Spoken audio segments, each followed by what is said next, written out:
사랑하는 성도 여러분, 너희는 나를 누구라 하느냐? 이 질문은 성경 전체에서 가장 중요한 질문 중 하나입니다. 왜냐하면 예수의 정체성에 대한 우리의 답이 곧 우리 신앙의 본질이기 때문입니다. 더 나아가 예수가 누구인가에 대한 우리의 답은 곧 우리가 누구인가에 대한 답을 결정합니다. 예수님께서 이 질문을 던지신 장소를 먼저 주목해 보십시오. 빌립보 가이사라입니다. 이곳은 예루살렘에서 북쪽으로 약 160km 떨어진 곳으로 헬몬산 기슭에 위치한 도시입니다. 이곳은 원래 바알신을 섬기던 곳이었고 후에 헬라 문화가 들어오면서 판신을 숭배하는 신전이 세워졌습니다. 판신은 반은 사람이고 반은 염소인 형상으로 목축의 신으로 숭배받았습니다. 그뿐만 아닙니다. 헤롯 대왕이 로마 황제 아우구스투스를 기념하기 위해 이곳에 하얀 대리석으로 된 거대한 신전을 세웠습니다. 그리고 그의 아들 빌립이 이 도시를 확장하고 로마 황제 가이사의 이름을 따서 빌립보 가이사랴라고 명명했습니다. 가이사 숭배가 강요되던 곳입니다. 온갖 신들과 우상들이 난무하는 그곳, 로마의 권력이 신으로 숭배받는 그곳에서 예수님은 제자들에게 묻습니다. 사람들이 인자를 누구라 하느냐? 여기서 인자라는 표현을 주목해야 합니다. 원어로 휘오스 투 안트로프인데 이것은 단순히 사람의 아들이라는 뜻이 아닙니다. 이것은 다니엘서 7장 13에서 14절에 나오는 메시아적 칭호입니다. 내가 또밤 환상 중에 보니 인자 같은 이가 하늘 구름을 타고 와서 옛적부터 항상 계신 이에게 나아가매 그에게 권세와 영광과 나라를 주고, 예수님은 자신을 그 메시아적 인자로 암시하시면서 사람들의 평가를 묻고 계십니다. 제자들의 대답을 들어보십시오. 더러는 세례 요한, 더러는 엘리야, 어떤 이는 예레미야나 선지자 중에 하나라 하나이다. 흥미롭게도 사람들의 평가는 모두 긍정적입니다. 세례 요한은 당대 최고의 개혁자였습니다. 광야에서 외치는 자의 소리로 회개의 메시지를 선포했던 담대한 선지자였습니다. 엘리야는 불과 권능의 선지자로 바알 선지자들과 대결하여 승리했고 하늘로 승천한 위대한 인물입니다. 예레미야는 눈물의 선지자로 민족의 고통을 함께하며 하나님의 심판과 회복의 메시지를 전했던 분입니다. 사람들은 예수를 존경하고 있었습니다. 그분을 위대한 종교 지도자로, 뛰어난 선지자로 평가하고 있었습니다. 어떤 이들은 예수님의 권능을 보고 세례 요한이 죽은 자 가운데서 살아났구나라고 말했습니다. 헤롯도 그렇게 생각했습니다. 또 어떤 이들은 말라기 선지자가 예언한 대로 엘리야가 재림한 것이라고 믿었습니다. 예수님의 말씀에 감동받았고 예수님의 기적을 목격했으며 예수님의 권위를 인정했습니다. 하지만 예수님은 그것으로 만족하지 않으십니다. 왜냐하면 아무리 훌륭한 평가라도 그것이 예수님의 진정한 정체성에 미치지 못한다면 의미가 없기 때문입니다. 예수님은 선지자들 중 하나가 아니십니다. 그분은 선지자들이 증거한 바로 그 메시아이십니다. 존경받을 만한 종교 지도자가 아니라 경배받으셔야 할 하나님의 아들이십니다. 오늘날에도 마찬가지입니다. 사람들은 예수를 다양하게 평가합니다. 어떤 이들은 예수를 위대한 도덕교사라고 말합니다. 예수의 산상수훈은 인류 역사상 가장 위대한 윤리적 가르침이다. 원수를 사랑하라는 말씀은 정말 놀랍다. 그런데 그뿐입니다. 그들에게 예수는 공자나 소크라테스와 같은 위대한 스승일 뿐입니다. 어떤 이들은 사회개혁가라고 평가합니다. 예수는 가난한 자들의 편에 섰고 소외된 자들을 품었으며 불의한 종교 지도자들과 맞서 싸웠다. 그는 위대한 혁명가였다. 하지만 그들에게 예수는 체 게바라나 마틴 루터 킹과 같은 사회운동가일 뿐입니다. 또 어떤 이들은 종교적 천재라고 부릅니다. 예수는 하나님에 대한 깊은 영성을 가진 분이었다. 그의 기도 생활과 하나님과의 친밀함은 본받을 만하다. 하지만 그들에게 예수는 붓다나 간디와 같은 영적 지도자일 뿐입니다.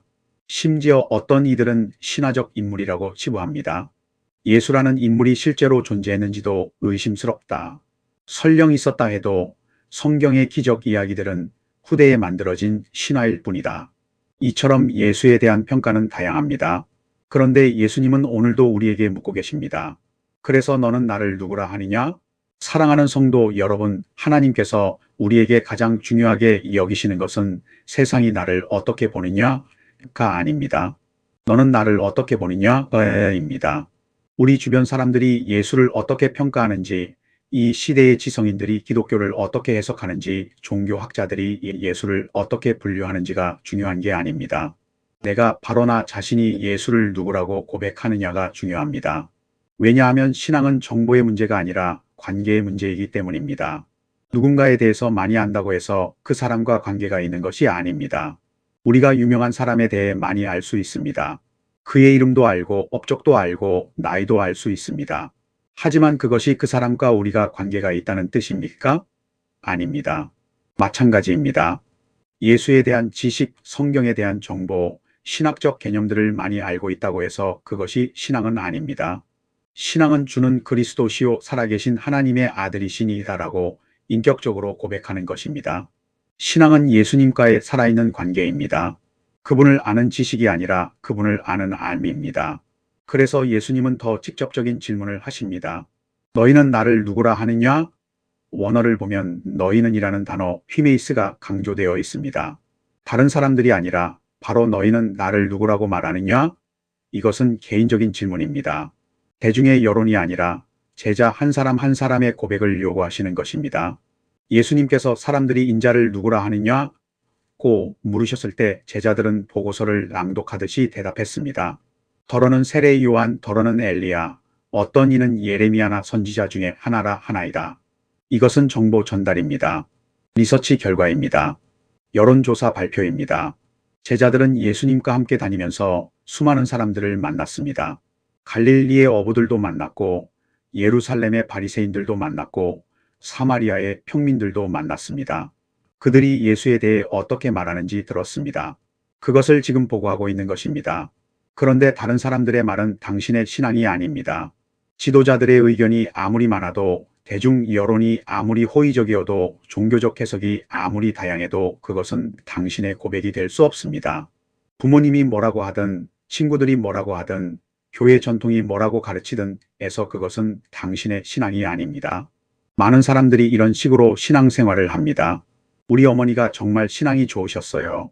새벽 기도도 빠지지 않으셨고 11조도 철저히 하셨어요. 그것은 어머니의 신앙입니다. 또 어떤 이들은 이렇게 말합니다. 저는 어릴 때부터 교회에 다녔어요. 유아 세례도 받았고 주일학교도 개근했어요. 그것은 좋은 종교적 배경입니다. 하지만 그것이 당신의 고백입니까?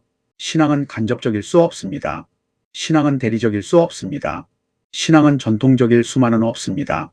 신앙은 반드시 개인적이고 자발적이고 인격적이어야 합니다. 부모님의 신앙으로는 천국에 갈 수 없습니다. 교회 전통을 따르는 것만으로는 하나님의 자녀가 될 수 없습니다. 당신 자신이 주는 그리스도시요 살아계신 하나님의 아들이시니라고 고백해야 합니다. 그때 베드로가 입을 엽니다. 분위기가 달라집니다. 더 이상 리포트가 아닙니다. 더 이상 정보 전달이 아닙니다. 이것은 고백입니다. 이것은 선언입니다. 이것은 신앙입니다. 주는 그리스도시요 살아계신 하나님의 아들이시니이다. 이 짧은 한 문장 속에 엄청난 신학적 깊이가 담겨 있습니다.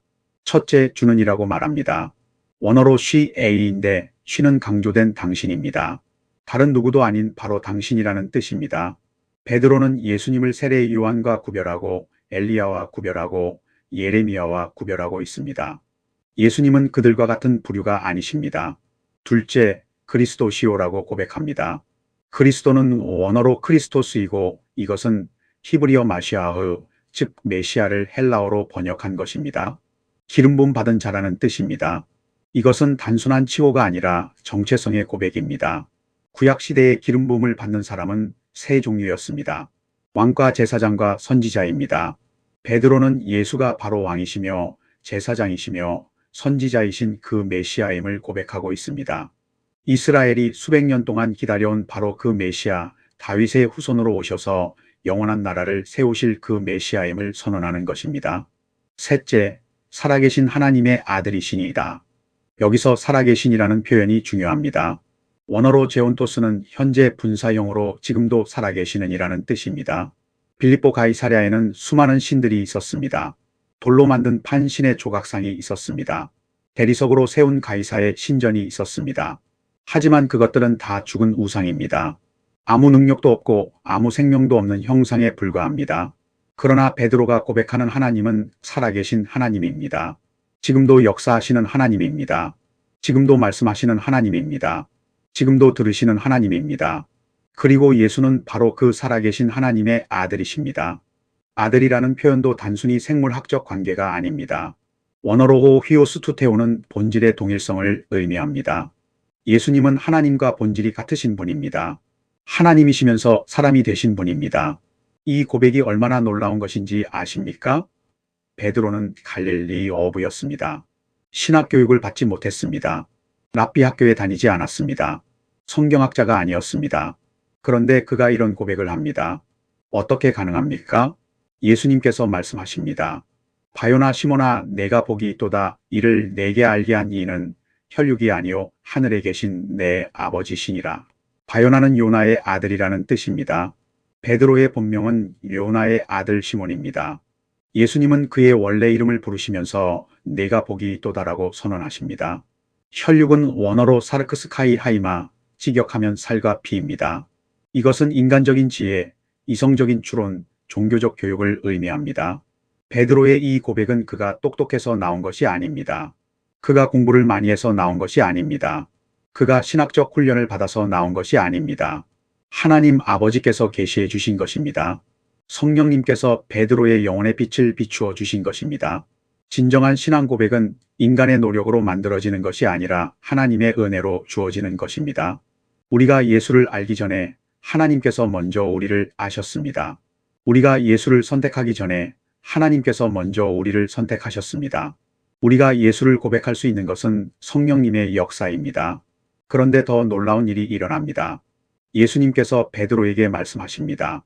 또 내가 내게 이르노니 너는 베드로라. 내가 이 반석 위에 내 교회를 세우리니 음부의 권세가 이기지 못하리라. 너는 베드로라는 말씀을 주목하십시오. 베드로의 원래 이름은 시몬입니다. 예수님을 처음 만났을 때 예수님께서 그의 이름을 베드로라고 바꾸어 주셨습니다. 요한복음 1장 42절을 보면 예수께서 그를 보시며 이르시되 내가 요한의 아들 시몬이니 장차 개바라 칭하리라 하시니라. 개바는 번역하면 베드로라고 기록되어 있습니다. 베드로, 원어로 페트로스는 반석, 바위라는 뜻입니다. 그런데 흥미롭게도 예수님께서 내가 이 반석 위에 내 교회를 세우리니라고 하실 때 사용하신 반석은 페트라입니다. 약간 다른 단어입니다. 페트로스는 돌덩이, 작은 바위를 의미합니다. 페트라는 큰 바위, 거대한 반석, 기초가 되는 안반을 의미합니다. 교회의 기초는 베드로라는 사람 자체가 아닙니다. 베드로가 고백한 그 신앙입니다. 주는 그리스도시요 살아계신 하나님의 아들이시니이다라는 그 고백입니다. 예수 그리스도에 대한 이 고백 위에 교회가 세워집니다. 실제로 베드로는 나중에 예수님을 3번 부인합니다. 십자가 앞에서 도망갑니다. 베드로라는 인간은 연약했습니다.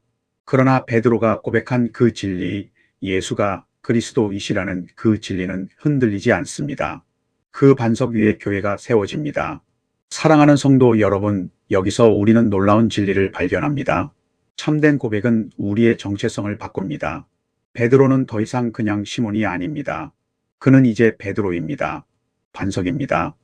예수를 그리스도로 고백하는 순간 그의 존재가 바뀌었습니다. 그의 이름이 바뀌었습니다. 그의 정체성이 바뀌었습니다. 그는 더 이상 갈릴리 바다의 평범한 어부가 아닙니다. 그는 이제 하나님 나라의 반석입니다. 교회의 기둥입니다. 복음의 증인입니다. 예수님은 계속 말씀하십니다. 음부의 권세가 이기지 못하리라. 음부는 원어로 하데스, 죽음과 악의 세력을 의미합니다. 이 세상에는 우리 신앙을 무너뜨리려는 수많은 세력들이 있습니다. 핍박이 있습니다. 유혹이 있습니다. 고난이 있습니다.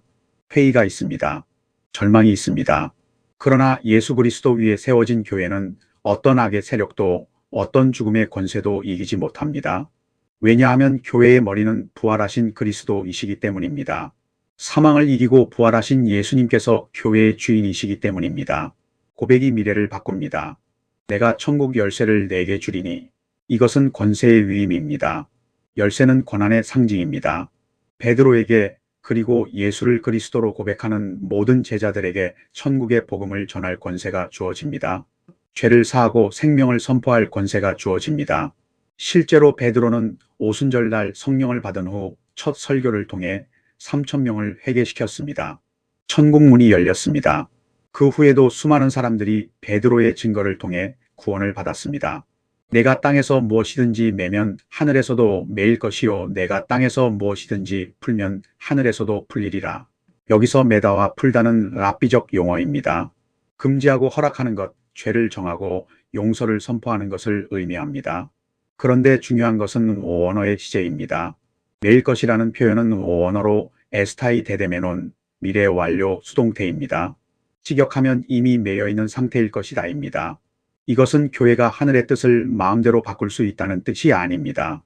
오히려 교회가 하나님의 뜻을 선포할 때 그것이 하늘에서 이미 정해진 것을 땅에서 확증하는 것이라는 의미입니다. 예수를 그리스도로 고백한 제자들에게 하나님의 뜻을 분별하고 선포할 권세가 주어집니다. 복음을 전하고 제자를 삼고 교회를 세우는 사명이 주어집니다. 고백이 사명을 줍니다. 사랑하는 성도 여러분, 예수가 누구인가? 에 대한 답이 나는 누구인가? 에 대한 답을 결정합니다. 예수를 단순히 위대한 선생으로만 여긴다면 나는 그분의 학생일 뿐입니다. 예수를 도덕적 모범으로만 생각한다면 나는 그분을 따라하려고 노력하는 사람일 뿐입니다. 예수를 종교 지도자로만 인식한다면 나는 그분의 종교를 따르는 신자일 뿐입니다. 하지만 예수를 그리스도로 살아계신 하나님의 아들로 고백할 때 모든 것이 달라집니다. 나는 새로운 피조물이 됩니다. 하나님의 자녀가 됩니다. 천국 열쇠를 받은 복음의 증인이 됩니다. 내 이름이 바뀝니다. 하나님께서 나를 부르시는 이름이 달라집니다. 내 정체성이 바뀝니다. 나는 더 이상 죄인이 아니라 의인입니다. 더 이상 노예가 아니라 자녀입니다. 더 이상 원수가 아니라 친구입니다. 내 미래가 바뀝니다. 죽음이 끝이 아니라 영생이 시작입니다. 절망이 아니라 소망입니다. 심판이 아니라 영광입니다. 내 사명이 바뀝니다.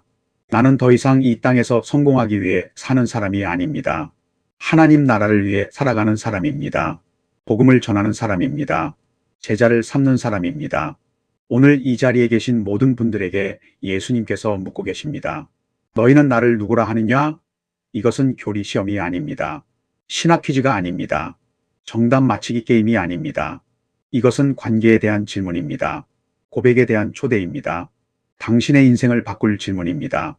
당신은 예수를 누구라고 고백하십니까? 교회 전통이 그렇게 가르쳐서 그냥 따라가고 있습니까? 부모님의 신앙을 물려받아서 습관처럼 믿고 있습니까? 주변 사람들이 믿으니까 나도 믿는 척하고 있습니까? 아니면 당신 자신이 당신의 심령 깊은 곳에서 성령님의 조명하심을 받아서 주는 그리스도시요 살아계신 하나님의 아들이시니이다 라고 진심으로 고백하고 있습니까? 이 고백은 당신의 인생을 바꿉니다. 이 고백은 음부의 권세도 이기지 못하는 능력이 있습니다. 이 고백은 천국 열쇠를 받게 합니다. 이 고백은 당신을 그냥 시몬에서 베드로로 만듭니다. 너희는 나를 누구라 하느냐? 이 질문을 외면하면 인생의 모든 답을 잃습니다. 아무리 성공해도 의미가 없습니다. 아무리 부유해도 공허합니다. 아무리 유명해도 허무합니다. 그러나 이 질문에 진심으로 답하면 모든 답을 얻습니다. 예수가 그리스도이심을 알 때 내가 누구인지 알게 됩니다. 예수가 살아계신 하나님의 아들이심을 고백할 때 내가 어디로 가야 할지 알게 됩니다. 예수가 나의 주님이심을 선포할 때 내가 무엇을 해야 할지 알게 됩니다. 오늘 이 설교를 들으시는 모든 분들이 다시 한번 자신의 신앙을 점검하시기 바랍니다. 내 신앙은 전통입니까? 관계입니까? 내 고백은 형식입니까? 진심입니까? 나는 예수에 대해 알고 있습니까? 예수를 알고 있습니까? 나는 예수에 대한 정보를 가지고 있습니까? 예수와 인격적 교제를 나누고 있습니까? 그리고 성령님의 도우심을 구하며 다시 한번 고백하십시오.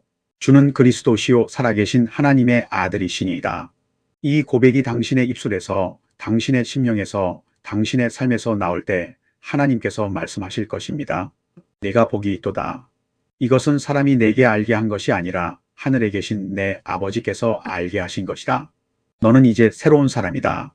새로운 이름을 받았다. 새로운 정체성을 얻었다. 새로운 사명을 받았다. 내가 너를 통해 내 교회를 세우겠다. 기도하겠습니다. 사랑과 은혜의 하나님 아버지, 오늘 이 말씀을 통해 우리에게 가장 중요한 질문을 던져주셔서 감사합니다.